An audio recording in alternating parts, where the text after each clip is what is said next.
আরশিতে সর্বদা এক উজ্জ্বল রমণী বসে থাকে। তার কোনো পরিচয়, পাসপোর্ট, বাড়ির ঠিকানা মানুষ পায়নি হাত পেতে।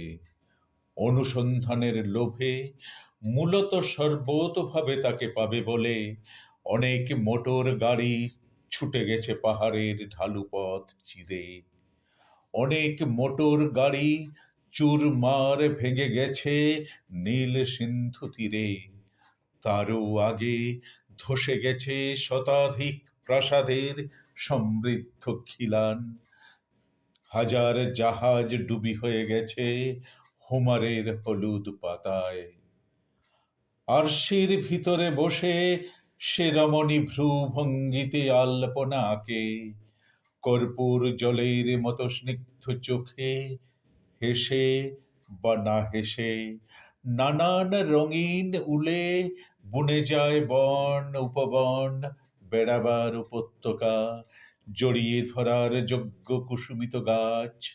লোভী মাছরাঙা চায় যতটুকু জল আর মাছ, যতটুকু জ্যোৎস্না পেলে মানুষ সন্তুষ্ট হয় স্নানে।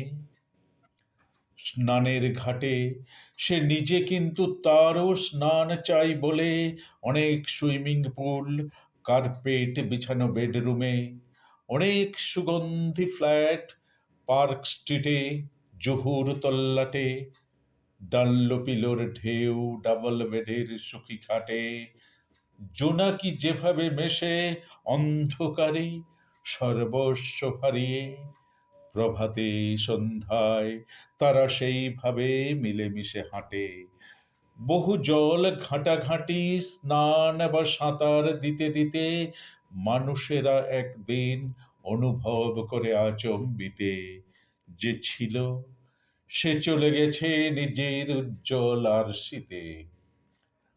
প্রাকৃতিক বনগন্ধ, মেঘমালা, নক্ষত্রের থালা কিংবা এই ছরকম ঋতুর প্রভাবে এত নষ্ট হয়ে তবু মানুষ এখনো ভাবে সুনিশ্চিত তাকে কাছে পাবে কাল কিংবা অন্য কোনো শতাব্দীর গোধূলি লগনে, কলকাতায়, কানাডায় অথবা লন্ডনে।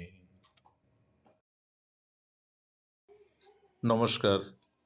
ভিডিওটি ভালো লাগলে লাইক, কমেন্ট ও সাবস্ক্রাইব করে পাশে থাকবেন। ধন্যবাদ।